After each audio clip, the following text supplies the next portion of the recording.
en train de poser un classique. Allez, venez voir, c'est un room tour. Alors, bienvenue chez WAM. Regardez comme on est bien. C'est là où je peux dormir, faire mes petits besoins, je peux cuisiner. Et puis si j'ai soif, bah...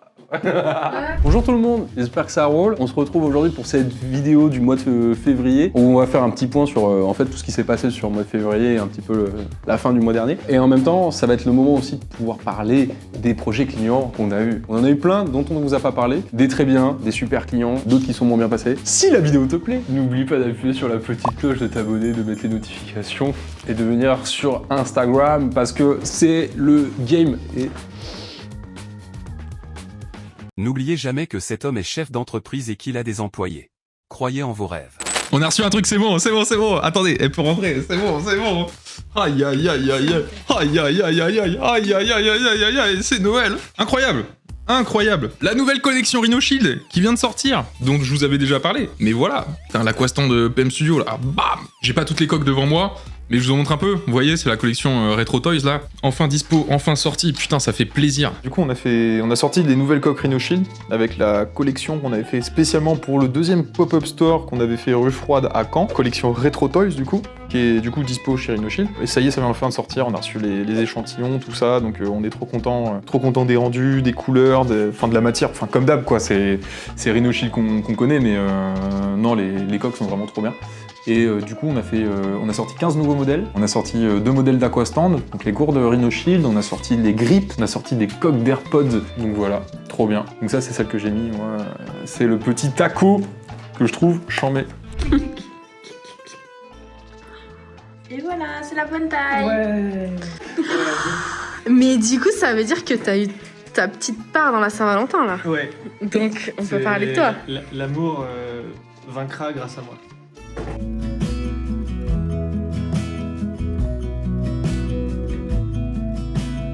Tu nous parles de... Shenzoku, c'est un projet de NFT qui a été monté par des copains, notamment Florent Auchat, Arthur Chauvin et Hugo Lucas, qui sont majoritairement à la jeunesse du projet. Et en fait, l'idée, c'était de faire un projet NFT dans lequel tu avais 2 clans qui s'affrontent et d'en faire suivre toute une histoire, une évolution avec tes personnages, une histoire dans la communauté, pouvoir avoir des rôles stratégiques au sein de cette communauté, surtout pouvoir customiser ton personnage, tes NFT, avoir plein d'add-ons, plein d'ajouts au fur et à mesure du temps. En fait, ils ont fait appel à des artistes pour venir un peu édulcorer tout cet univers avec les différentes pattes des artistes, tout ça. Je suis arrivé à un moment pour en fait participer à tout ce côté customisation des personnages. Et en fait, moi, je me suis chargé de toute cette partie personnalisation. Donc j'ai fait plein de dessins, plein de stickers. Tous ces stickers, j'ai pas tout fait d'un coup, ça a été un peu étalé au fur et à mesure de l'année. J'ai vachement fonctionné par planche, où je faisais des espèces de petites collections. Genre, je me disais, par exemple, j'ai fait la thématique Combini, et j'ai fait que des produits de Combini japonais, où tu vas trouver la petite bouteille de lait, le snacks, enfin plein de choses comme ça, avec des codes couleurs différents à chaque fois. Et comme ça, tu pouvais faire des petites mini-collections qui allaient arriver sur Shenzoku. En parallèle de ça, j'ai fait un truc plus collaboratif avec Flo, et là-dessus, on a fait un poster tous les deux, sur lequel moi j'ai vraiment fait toute la partie décor, en fait pour donner un environnement dans lequel Flo, il allait pouvoir mettre ses personnages après. Et lui, du coup, il a fait toute la partie personnage, caractère, design, il a venu intégrer. Donc en fait, c'était un truc un peu particulier. Moi, c'est la première fois que je faisais ça, et lui aussi, c'était une dernière fois qu'il a fait ça. Et en fait, c'était assez intéressant comme taf. Et aujourd'hui, on est super content parce que le poster, on a réussi à faire des couleurs, je trouve, qui démontent. Moi, les couleurs Shenzoku, c'est pas du tout dans ma DA en fait, normalement c'est hyper flashy. En fait, on est très loin du vintage que je fais d'habitude. Donc voilà le petit dessin qu'on avait fait. Donc il m'a un peu pris une blinde de temps tu vois, à faire. Clairement, c'était pas le plus facile, mais c'était un autre exercice parce que perspective, en plus, 3 points de fuite, c'était la première fois que je faisais ça. Donc un petit peu compliqué. Mais ouais, non, c'était un bête de projet. Donc Shenzoku, trop bien. Et ça continue. Vous pouvez la retrouver sur Twitter et le site shenzoku.io. Donc du coup, on va remonter 3 semaines en arrière. Donc PM était parti en vacances. Donc il part au ski et puis voilà, comme d'habitude, il nous donne des petites missions. Moi, par rapport à mes études, c'était trouver un certain nombre de nouveaux revendeurs. Mais c'est vrai que je me disais, je voulais trouver l'idée de vendre un nouveau produit, que ce soit à peu près moi qui fasse tout, l'idée, la conception, donner l'idée au graphiste du coup pour qu'il fasse un mock-up, un visuel de ce que je pensais. À la Japan Touch de Lyon, pendant qu'on était sur les stands, donc moi j'étais au stand sticker, j'avais un t-shirt uni et je voyais les gens, je me disais tiens, est-ce que j'essaierais pas un nouveau petit logo? Je prends un stickers, n'importe lequel, et je le colle sur mon t-shirt. J'ai pris ce petit stickers là, que je trouvais très mignon, donc qui est le stickers Lovey, qui est un émoticône de PM sur Twitch. Je l'ai collé ici sur le cœur, comme la plupart des t-shirts qui se vendent. Il y avait Solveig à côté. Solveig, elle a dit il est super bien ton petit t-shirt et tout. Et je lui ai dit attends, je t'en file un. Et donc du coup elle en a collé un ici. Et de fil en aiguille, en fait, j'en ai collé à toute l'équipe. En fin de journée, j'ai dit à PM, trouve pas que ça fait bien quand même ces t-shirts? Il me fait bah ouais, j'ai dit, on n'en ferait pas. Et il m'a dit, ok, tu le feras quand tu pourras, quand tu voudras. Et quoi de mieux que la Saint-Valentin pour lancer ce nouveau t-shirt? Deuxième projet client sur lequel on a bossé, c'est Animasia. Animasia, c'est quoi? C'est une convention qui se passe à Bordeaux une fois par an à la fin de l'année. On avait déjà participé une fois. En fait, ils avaient bien apprécié mon style de dessin, tout ça. Donc en fait, ils m'ont demandé, est-ce que tu peux faire l'affiche pour l'année prochaine et tout? Ça serait cool de qu'on bosse ensemble et qu'on prépare pas mal de petits supports graphiques. Comme ça, on pourra faire la communication dessus et faire un bel événement. Ce qu'on a fait, c'est qu'on a fait un espèce de dessin avec des teintes violettes, vertes,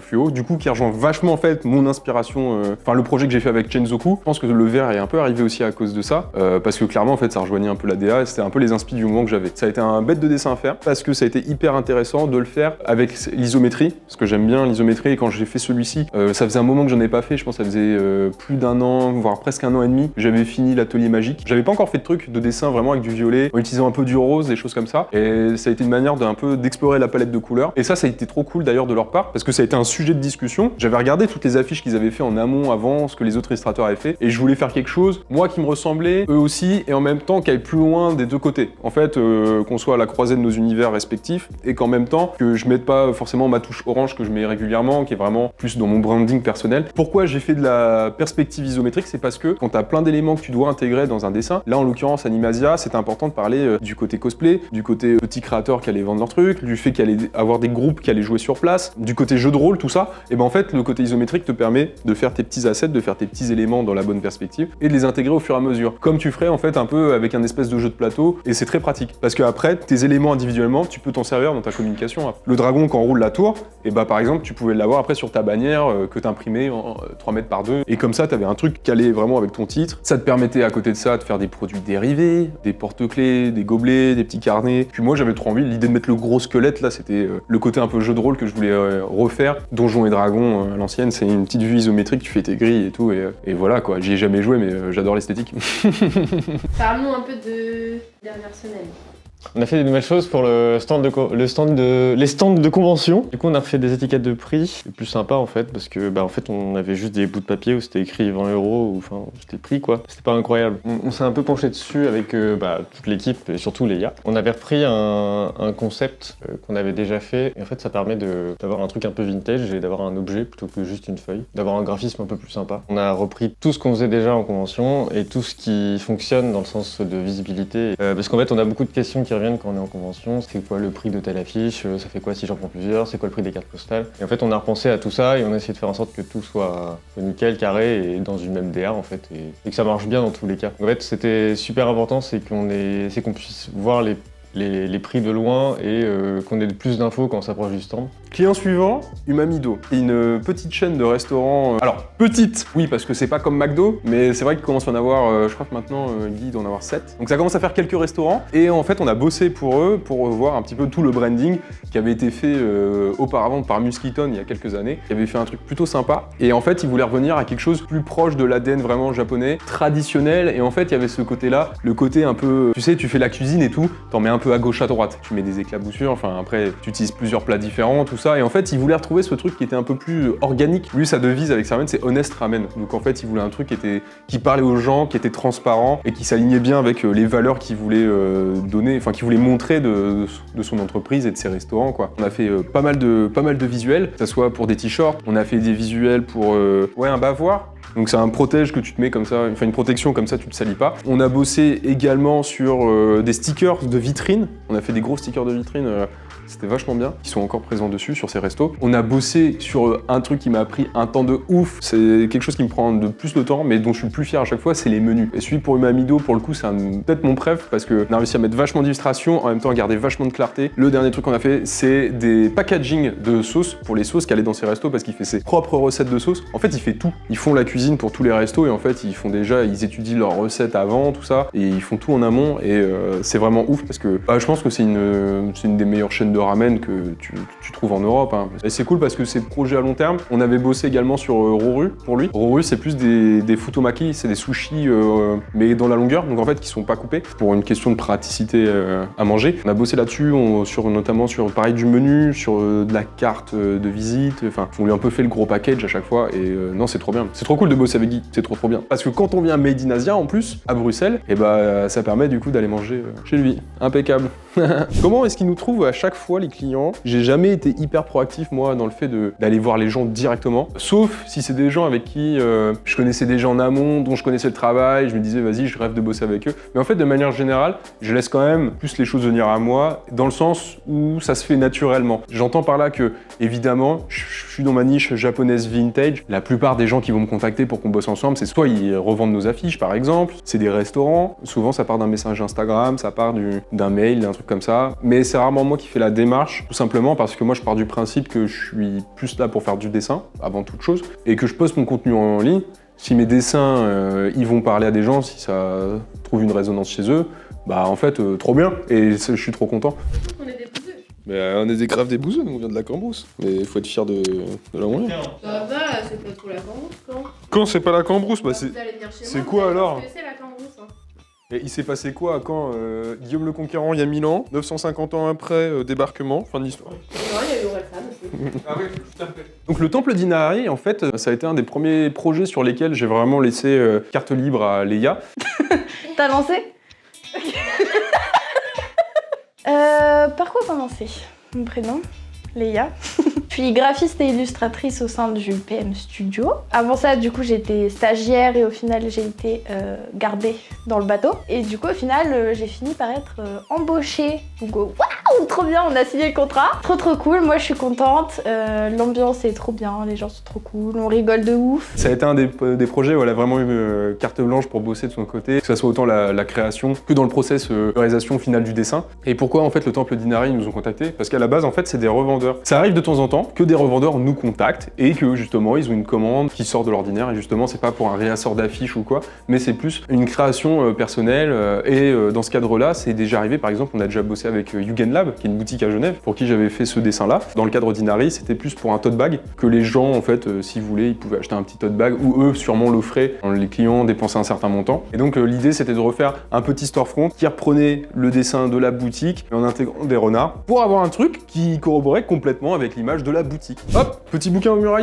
du coup sur lequel on avait bossé. J'ai été appelé pour faire la couverture et l'intérieur en fait de la couverture, ce petit pattern que tu retrouves un peu comme dans les bandes dessinées. Là l'idée c'était un peu de donner la tonalité du bouquin, qui allait déjà avoir un petit peu sa direction artistique, mais c'était de venir pour la renforcer et pour backup un petit peu ce côté-là, de la DA, d'aller au bout des choses et c'est pour ça qu'ils m'ont appelé pour bosser dessus. Donc illustration très simple, ma foi, le petit pattern qui était sympa à faire, où tu retrouves les différents ingrédients pour faire des omelettes. Oui, parce que c'est vrai que j'ai pas parlé, mais le contenu du bouquin, accessoirement, c'est plein de recettes sur les omelettes japonaises. Et Omurai, c'est quoi à la base? C'est un restaurant qui est à Paris et ils ont fait le bouquin en collaboration avec Big in Japan, qui est une section librairie plus asiatique, enfin japonaise. Donc voilà, pour cette collaboration qui était très sympa, qui était chouette à faire. Et moi, je suis toujours très content à la fin d'avoir un vrai objet physique parce que c'est concret, ça me plaît. Puis moi, j'aime bien les bouquins, quoi. Accessoirement, c'est vrai que c'est bien. Autre projet client sur lequel on a bossé, on a refait...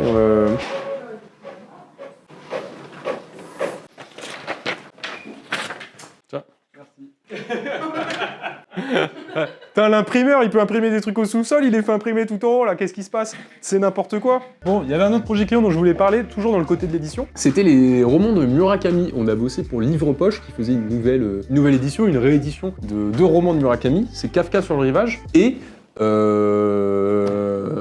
Les Amants du Spoutnik, trop bien. Je suis trop content d'avoir bossé là-dessus parce que j'avais jamais lu de roman de Haruki Murakami, qui est quand même le romancier le plus vendu du Japon, je crois. Enfin bref, c'est des classiques apparemment, des classiques shit même. Et c'était trop bien parce que je les ai lus du coup quand j'étais en vacances. Je me suis bouffé les deux, très intéressant. Alors après, j'avoue, j'ai voulu en lire un 3e et en fait c'était un recueil de nouvelles, du coup ça m'a fait chier parce que j'aime pas une histoire par chapitre différent, c'était relou. Comme par hasard, c'est les 2 que j'ai dessinés que j'ai trouvé bien, mais c'est abusé ça. Ce mec il est complètement auto-centré en fait. Peut-être bien un petit peu, ça arrive. La vie c'est des hauts, c'est des bas, ça arrive. Qu'en pense Léa derrière la caméra, je ne sais pas. Pour ces 2 romans, on a fait la couverture plus le dos, notre 1er et 4e de couverture, et c'était très sympa de bosser là-dessus. Projet suivant. Bouge pas. Qu'est-ce qu'il fait lui? Je peux pas bouger. Waouh! Qu'est-ce que c'est ça? Ça fait plaisir. Ça a été un des gros tafs de l'année 2023. C'est notre collaboration avec Ici Japon qui a été vraiment trop bien. En fait, on a bossé sur 4 visuels avec eux. On a commencé avec le Candy-san, le rose que vous avez peut-être déjà vu. On a bossé ensuite sur celui-ci qui était le Summer Vibe. On a bossé ensuite sur Ramen Model Kit, Ramen à construire soi-même comme quand t'achètes genre un Gundam ou un mecha. Et le dernier, celui avec les manettes de console, avait rien à voir et qui a été le 4e et dernier sur lequel on a bossé et qui est trop bien. Et d'ailleurs, je l'ai en t-shirt juste là. On avait fait un petit t-shirt, tout imparfait PM Studio et derrière le bac. C'est des t-shirts de super qualité, en sérigraphie, donc ça tient beaucoup mieux dans le temps. Ce dernier petit t-shirt qu'on a fait ensemble, et du coup 4 designs que vous pouvez retrouver sur ma boutique en ligne, parce qu'on a gardé les droits pour les vendre de notre côté, donc si vous voulez, vous pouvez vous faire plaisir. Et on passe au projet suivant. Autre projet sur lequel on a bossé, Manga-san, en fait c'est un manga café qui a ouvert à Caen, là où tu peux du coup aller manger un snacks, grignoter 2-3 trucs, prendre un bubble tea, et en parallèle, bouquiner un petit peu, parce qu'il y a toute une collection de bouquins, de mangas, tout ça que tu peux emprunter pendant que tu grailles en fait, mon ref. Je suis désolé, mais c'est ça la vraie vie, quoi.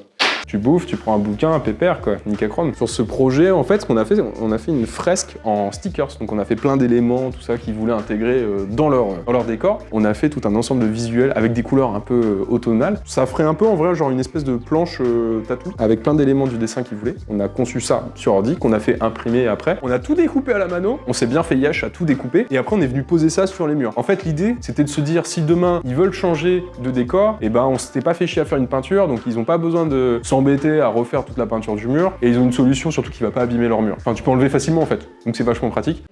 Putain, ça c'est pareil, on en a pas parlé non plus. Qu'est-ce qui se passe? On a des nouveaux tapis de souris. Ceux d'avant, ils étaient top, pas le même rendu de qualité. Là, ceux-là, on les avait en version, on s'est dit, toujours la même personne qui les fabrique ou quoi? C'est chouette quand les produits s'améliorent aussi. C'est pour ça, faut lire, ça fait plaisir. On a fait un petit projet pour Jinshan. Jinshan Shokudo, qui est un restaurant dans la rue du Faubourg Saint-Antoine à Paris. Pas sushi, tout ça, plus nourriture familiale japonaise. Donc vraiment, ce que tu aurais pu manger chez un japonais en dînant chez lui, par exemple. Donc vraiment très bon. Attends, je vais laisser... Qu'est-ce que... Ah bah Animasia. Donc vous constatez le squelette, le dragon, un style de mélange entre la Tokyo Tower et la Skytree, le groupe de rock d'Aruma, Okami, un tanuki, c'est Gigi dans Kiki la petite sorcière. Ça c'était pour Animasia, c'est trop bien. Ça c'est des trucs du premier pop-up store. C'est trop cool. J'ai le droit d'avoir une jeunesse, peut-être que j'ai été émo, donc ce qu'on a fait pour leur pancarte qu'on a peint, d'ailleurs on était encore à l'ancien studio quand on a fait ça, en fait on a fait une pancarte en bois sur laquelle on a peint, on a refait le logo, on a écrit take away, enfin on a fait en fait une signalétique, c'était chouette, on a fait ça en plus à la mano dehors, enfin il faisait beau. Et en parallèle de Citizen, qui était un event qui était trop bien, ça rentre moins dans le côté projet client, mais c'était vraiment par contre une collaboration où c'était vraiment très chouette à faire. En fait Citizen sortait leur nouvelle montre, la Tsuyosa 2023, que j'ai juste ici, que moi je trouvais trop bien. Alors ça c'est les coloris 2022, mais pour la 2023 ils avaient sorti des nouveaux coloris. Eux ce qu'ils avaient imaginé c'était de louer un hôtel particulier, un ancien hôtel particulier. C'était l'ancien hôtel particulier je crois de Christian Dior. Je crois que c'est ça. Donc genre lieu de ouf, en plein cœur de Paris. Et moi, j'avais des œuvres qui reprenaient les couleurs des montres. J'avais réadapté la couleur des dessins que j'avais déjà fait pour cet événement-là spécialement. Et en fait, on avait fait une galerie PM Studio avec les montres qui étaient un peu là pour faire comme si c'était des sculptures, tu vois. Donc en fait, c'était un peu un espèce de mélange super sympa. C'était super marrant, j'ai rencontré plein de gens, il y avait plein d'influenceurs montres, enfin tout ça, c'était trop bien. À un moment, il y avait Franck de la chaîne Franck Sensé qui était là. Moi, je regardais ses vidéos depuis un moment déjà, et trop marrant, tu vois, de l'avoir rencontré. On a rencontré plein de gens super chouettes, et j'ai pu vendre quelques œuvres sur place en plus, donc ça c'était cool. C'était pas un gros projet, mais c'était trop chouette, donc j'étais super content. Ça me permettait de remettre le pied un peu dans l'univers plus montre, tout ça, parce que j'avais déjà bossé une fois avec Omega, 1 an et demi auparavant, je crois, facile. L'univers des montres, c'est un truc dans lequel j'aimerais bien bosser un peu plus. Ça reste des produits assez sérieux, mais ce qui est sympa, c'est que je trouve que parfois, sur certaines collections, ils peuvent se lâcher complètement dans la communication, dans les dessins qui vont autour. Moi, c'est là-dessus où, demain, si je peux bosser sur des projets, enfin, je serais trop content, ça peut être trop bien, quoi. Ça peut être cool. C'est bon, on peut y aller? Qu'est-ce que tu veux nous dire là? Qu'est-ce que j'ai envie de vous dire? Je suis en train de bosser sur l'atelier magique V2. J'ai bien avancé, je suis en train de faire l'ancrage, le line art comme on dit. Ouais, ça commence à taper dans le dur, donc là je suis à, je pense, aller 10% du dessin. Mais j'ai commencé à faire les premiers personnages, à poser les premiers bâtiments, à faire un peu d'architecture, la composition, à aller un peu plus dedans. Je commence à avoir pas mal d'assets et comme c'est de l'isométrie, je peux les réutiliser plusieurs fois en fait. Et juste en faisant un petit effet miroir, symétrie, tout ça, je peux les dispatcher à différents endroits et comme ça on voit pas trop gros que c'est de la copie, du copier-coller quoi, de mon élément. Du coup c'est pratique et je gagne du temps un peu là-dessus. Mais du coup il faut que je fasse plein d'éléments pour noyer les effets de doublon, sinon ça va être cramé et vous allez pas aimer le dessin. Et moi non plus. Donc oui non mais si je l'aime pas je le sors pas. Donc parce que je suis pas satisfait. J'ai fait le petit Godzilla qui se bat contre le Jet Jaguar. J'ai fait la proue du Thousand Sunny. J'ai rajouté plein d'arbres, j'ai fait des ponts, des passerelles. C'est déjà pas mal. Parce que j'ai bien bossé dessus aujourd'hui, mine de rien, donc ça a bien avancé. Et ouais. Regarde-moi ça. Hop, t'allumes ta lumière, clac, bam! Je suis trop content parce que là, les travaux touchent à leur fin. Je suis très content de comment ça rend. J'ai pensé à un truc, je me suis dit ça peut être chambé. Parce que ce qu'on va faire ici, c'est que je vais remettre la planche à dessin. L'équipe m'a offert pour le Secret Santa une super planche à dessin, une planche d'architecte en fait. C'est ça, sinon je dirais que... Oh bon, des bâtards. Moi, je voulais refaire du dessin traditionnel et je me suis dit, trop chambé, je vais pouvoir me servir de ça. Et du coup, on pourra mettre une caméra au-dessus, au plafond. De toute façon, le bureau, j'ai trop hâte. Quand j'étais tout seul dans mon studio avant, surtout à Brassard, vu que j'avais beaucoup de place, et ben en fait, j'ouvrais des bouquins et je les posais. Et à chaque fois, j'ouvrais plein de bouquins que je les ai laissés ouverts et ça me faisait mes références. En fait, ça me faisait un peu mon tableau Pinterest, mais en réel, tu vois, c'était la version physique Pinterest. Donc je bossais beaucoup comme ça à la base. Et là, ce qui est bien, c'est d'avoir une planche tout du long, clac, clac, clac, clac, clac, clac, clac. Là, un petit retour et mon bureau en plus. Je vais avoir vraiment de l'espace autour pour poser les bouquins et tout, avoir mes rêves. Comme ça, je me retourne comme un suricate, je peux plonger la tête dans le bouquin, je ressors, je retourne sur le PC. Incroyable, ça va être trop bien. Ok, bon, revenons à nos clients, non? Ouais, juste après t'avoir montré les chiottes, regarde comme elles sont bien. Je suis sur mes appuis, impeccable, je pose ma pêche, bam, emballé c'est pesé, je peux retourner bosser. Bisous les gars. On a bossé également sur Amazon Prime même plus précisément. C'était un événement Amazon Prime organisé à Paris, pendant lequel on a réalisé un live painting. Et l'idée, c'était un peu de faire de l'animation, de faire participer les gens s'ils voulaient. Ça a été une super occasion de rencontrer du monde, c'était trop chouette. Wissan est passé, Henri Tran est passé, Magla était là, enfin il y avait plein de gens, c'était chouette de voir tous ces gens-là en vrai. Nous on s'est bien éclaté parce qu'on a fait 3 toiles. Donc en fait c'était un triptyque, j'étais avec Lucas et Marwan, on a chacun fait une toile. On avait prévu en fait un dessin en amont, parce que tu le valides avec la marque évidemment. T'arrives pas sur place et tu dis hop là je fais ça. Là en fait on avait fait une espèce de bannière, un peu comme j'avais fait pour la Hotbox en fait, en reprenant différents éléments de l'univers Amazon Prime, donc le jeu vidéo, le fait que la livraison soit rapide, et aussi le fait que ça soit la plateforme de streaming. Donc il y avait plein de trucs comme ça. On a rentré tout ça dedans et en fait on a chacun fait notre partie. On avait juste fait les traits au crayon papier avant. On avait fait avec un projecteur vidéo en fait, comme ça tu pouvais tout faire clac. C'est Lucas qui avait fait toute la préparation de ça. Donc j'ai voilà, Posca et tout ça, et trop bien. Donc Amazon Prime si vous voulez refaire un truc à l'occasion, avec grand plaisir. Et au fait les gars, l'imprimerie ça y est, on a toutes les machines, c'est exceptionnel. Petits stickers, les petites crapules, c'est nice, ça fait plaisir. On n'est pas des professionnels des stickers évidemment, mais en fait on fait ça en attendant parce que ça dépanne. Normalement, théoriquement, on pourrait pas proposer des stickers, mais comme on a la petite Cricut qui fait le taf là, donc Pierre est en train de s'occuper aujourd'hui, et ça permet d'en proposer un petit peu pour les clients. Et ouais. Bah reste Milan aussi, tant que tu... Mais fais un timelapse en fait, hein. Comment tu m'as poussé le vent? Et tiens, non, ça me fait penser ça, on peut le montrer ou pas?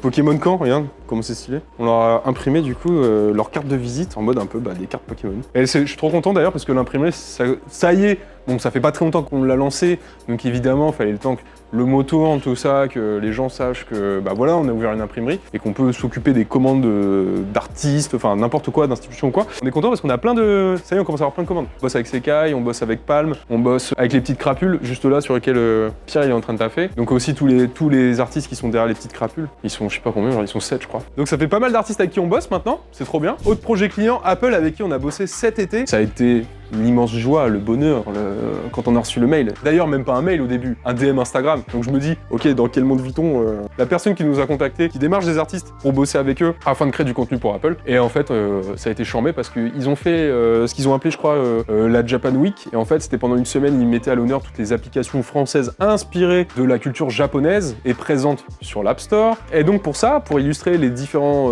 articles qui étaient présents sur l'App Store à cette occasion-là, ils m'ont demandé de faire plusieurs visuels et notamment 2 pour des articles, un peu pour les bannières, un peu pour présenter correctement tout ça, et en même temps pour Inotis et du coup Wissan, qui était mis en avant sur l'application, et on a bossé là-dessus, c'était très cool. En fait, t'es constamment en train de chercher un équilibre quand tu bosses avec tes clients entre... Il y a des gens que j'ai envie d'aider parce que j'adore leur projet et j'ai envie de les accompagner sur ce projet. Il y a des fois où tu te dis, il faut que je me calme parce que sinon je vais être trop dans le rush prochainement et c'est compliqué. Des fois, t'as aussi ce truc de, c'est vrai que ce client-là, il est trop bien, mais tu vois, vois, ça va être compliqué à mettre ça dans mon agenda. J'aime bien, c'est Adrien V qui a dit ça dans la vidéo d'Alexis Gauthier, là, il y a pas longtemps. Il disait, c'est quand t'es artiste et que tu bosses pour des clients, il y a un peu ce truc du Pokédex où tu vas chercher le client le plus rare, le plus difficile à avoir.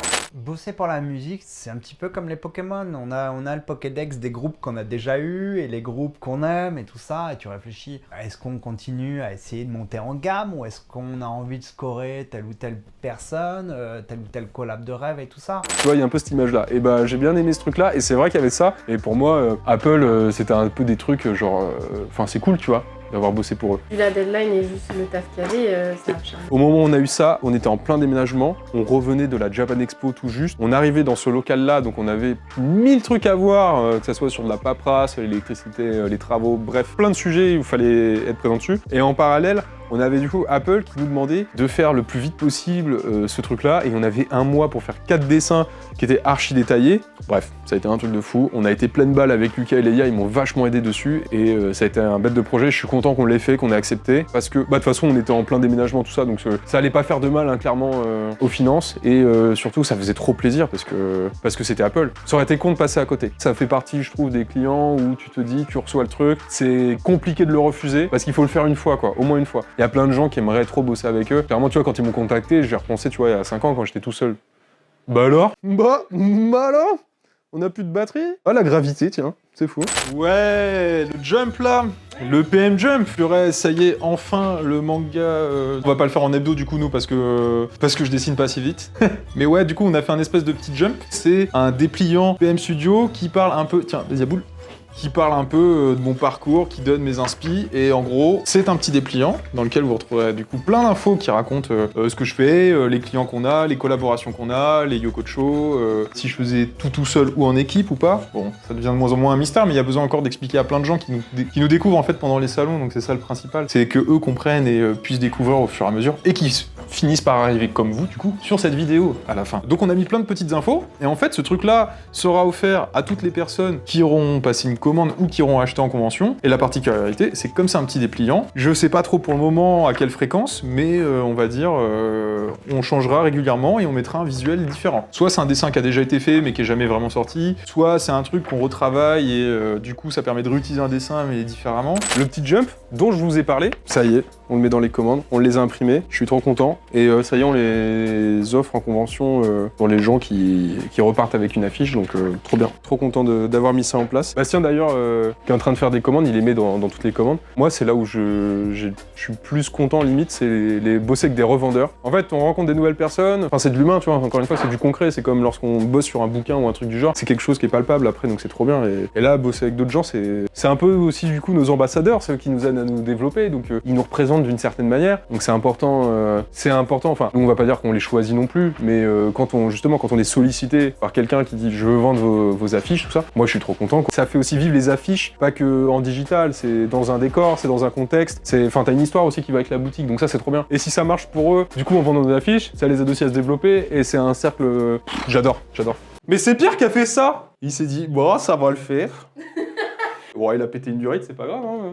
Regarde, c'est la chambre d'Harry Potter. On serait pas en train de rajouter des petits coloriages sur le site web par hasard? On va rajouter des coloriages gratuits sur le site web, des fonds d'écran et les papercrafts qui vont revenir aussi. Et ça, c'est trop bien. C'est vrai que ça, newsletter, on en parle pas beaucoup. C'est vrai qu'on se casse le cul de ouf pour faire ça. En vrai, on aime bien faire ça parce qu'on vous donne des infos. Pas comment dire, c'est pas des infos commerciales en fait. C'est juste si vous aimez suivre l'actualité du studio, en fait on vous fait un petit condensé de tous les gros moments qui sont arrivés, et en fait on fait une newsletter en plus qui est un peu sympa visuellement, donc on est assez content de ça. Ça fait partie un peu de la culture de l'entreprise en gros, hein, tout simplement. On aime bien parler de tous les trucs qu'on fait, donner des petites infos, tout ça. Ça me permet de faire la petite transition. Le dernier client sur lequel on a bossé, un peu même schéma que pour Apple, pas facile en termes de délai. Je sais plus combien de temps on avait. Pas beaucoup. Hein. Genre 10 jours je crois. Un truc comme ça, genre il nous appelle en mode genre on n'a pas le time et tout, on a besoin de vous. Bah ouais les gars.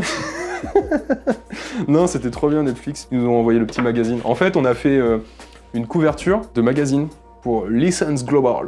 Et en fait, c'est un magazine dans lequel tu vas retrouver plein de licences différentes. Et je pense que c'est un magazine qui s'adresse plutôt à des professionnels en fait. Bah non, il n'y a pas de code barre, donc ça se vend pas. Netflix avait un article sur eux dans ce magazine. Et en gros, l'idée c'était de refaire un peu comme la chambre que j'avais dessinée, dans lequel tu avais plein d'inspirations, enfin plein de références. Là, l'idée c'était de refaire ça, mais du coup qu'avec les licences que Netflix ont. Du coup, c'est pour ça que tu retrouves du One Piece, tu retrouves du The Witcher, tu vas retrouver Stranger Things. De Bridgestone? Le mec qui fait des pneus là? Oh là là, ça... La particularité de ce projet, c'est que du coup, un peu comme pour Apple, on nous appelle un peu, pas en dernière minute, mais c'était pas très anticipé, on a 10 jours pour le faire. Et en fait, on a bossé comme des chiens avec Leia, on a bossé grave tard le soir et tout pour pouvoir avancer sur ce dessin. Parce que, évidemment, en 10 jours, tu fais ta maquette, tu fais ton ping-pong, tu fais tes retours, machin, et en fait, il y a eu 4 ou 5 retours, et donc il y en a eu quand même pas mal. On va dire, en l'espace de 10 jours, ça fait quand même un bon petit dessin qui est fait pour une belle marque, et ça valait le coup de se déchirer un petit peu. Parce que c'est du beau projet, ça fait plaisir, quoi. C'est pour ça qu'après, les marques aussi, ils te rappellent, c'est qu'il y a des fois, faut se faire un peu violence. Faut pas le faire trop souvent, parce que c'est bien de rester équilibré. Après, il y a le dernier projet client, les gars, dont je veux pas parler, mais je vais pas avoir le choix. Parce que c'est bien de parler de ce qui est bien, faut parler aussi des échecs. Je vais vous montrer, vous allez comprendre. Je pense qu'on va pas tout montrer, parce que clairement, mais...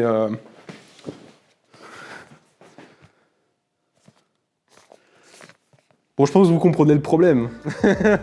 Ou peut-être pas au premier abord, mais en fait, c'est une collab qui n'a pas pu aboutir correctement. Une agence de communication nous appelle afin de travailler sur une collaboration avec pilotes qui veulent faire un concours pour faire gagner un voyage au Japon, plein de goodies, des choses comme ça, et faire en fait une action de com assez forte. Et l'idée, c'est d'aller un peu plus loin, collaborer avec des influenceurs, tout ça, pour que les gens en parlent et qu'il y ait une émulation autour de la marque. Le truc étant, c'est que, en fait, il y a plein de choses qui sont pas très bien passées, tout simplement parce que par rapport à ce que moi on m'a vendu, par rapport à l'agence m'a dit bah eux ils seront ok pour faire ça et tout ça, tu pourras te lâcher, tu pourras te faire plaisir. Pilote est une marque japonaise, ça rentre dans l'ADN, dans ton branding, dans ta manière de faire. Il y avait un terrain d'entente hyper cool. Quand j'ai reçu le projet, moi je me suis dit ah mais putain mais trop bien, ça va être chambé. On va bosser avec une vraie marque japonaise. La marque doit avoir 100 ans, un truc comme ça, donc c'était pour fêter un anniversaire. Enfin bref, il y a de l'ancienneté dans cette marque et moi je me suis dit belle marque japonaise, bah trop bien, ça rentre à 100% dans ce que je veux faire. J'étais trop content. Le truc étant, c'est qu'en fait, au final, on n'a pas eu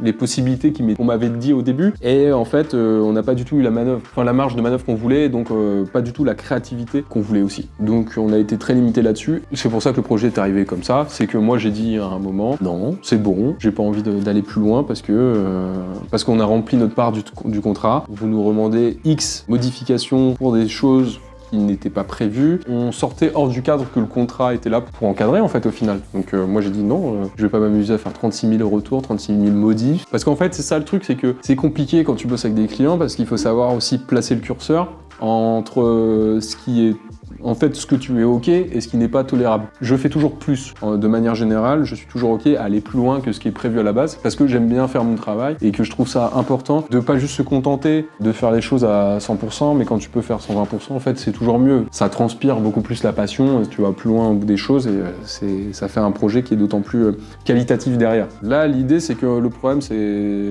les consignes n'ont pas été bonnes, elles ont changé plusieurs fois. Les différents supports, on a été trop contraints, donc on choisissait pas toutes les couleurs qu'on voulait, on a eu des modifs pas très utiles, et donc à un moment j'ai juste dit écoutez c'est pas possible, vous recadrez le projet et vous en faites ce que vous voulez des trucs à la fin, mais moi je finirai pas ce qu'on a commencé parce qu'en fait c'est fini quoi. C'était sur une certaine période de temps, il y a un moment il faut pas abuser, donc voilà, c'est la première fois où j'ai réellement dit stop, on arrête les frais, ça sert à rien, ça n'avance pas bien pour personne, pour vous c'est aussi laborieux que pour nous, donc en fait c'est pas la bonne collaboration à faire et à avoir, et on se retire tout simplement. Donc voilà pourquoi ce projet est sorti comme ça en l'état. Je pense que quand t'es client et que tu veux quelque chose, c'est important de connaître ce que tu veux, c'est important de bien établir ton cahier des charges en amont, d'avoir une stratégie de communication bien établie. Parce que là, ce qui est con, c'est que c'est une marque qui a plus de 100 ans, on aurait pu faire du vintage, on aurait pu faire du pilote trop chambé, on aurait pu faire un truc de ouf, c'est juste qu'on n'a pas pu. C'est dommage parce que du coup, en fait, qu'est-ce qu'on ressort au final? Un projet stérile, corporate, qui n'a aucune âme, et du coup, je vois pas l'intérêt d'aller demander à un artiste de faire une collaboration avec lui si c'est pas pour rentrer dans un dialogue et construire quelque chose ensemble. Donc c'est un peu con.